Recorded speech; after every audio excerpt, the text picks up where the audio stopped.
Ce matin, le peuple tchadien et l'opposition tchadienne nous ont confirmé que la malédiction électorale en Afrique centrale est une réalité. La sous-région la plus pauvre du continent, le plus pauvre du monde, a décidé de rester dans la dictature. Avec donc au moins 30 ans supplémentaires de règne de la famille Déby, parce que vu l'âge de Mahamat Déby, on est parti pour au moins 30 ans, après les 30 ans de son père, ce qui va être le cas au Cameroun en 2025, avec 7 ans supplémentaires après 42 ans, donc on est dans une cinquantaine d'années du règne de M. Paul Biya.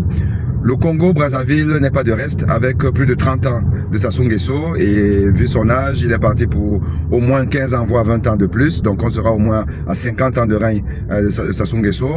La Guinée équatoriale est d'ailleurs championne, puisqu'on est à plus de 45 ans de règne du président actuel, et son fils est aux aguets.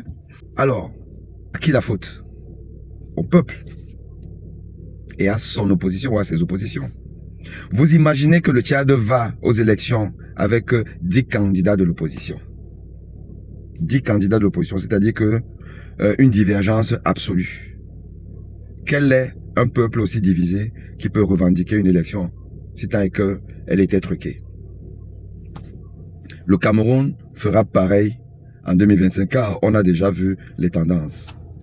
Un peuple africain qui aime la division et le fouet, la dictature, qui aime la pauvreté. On a les dirigeants qu'on mérite.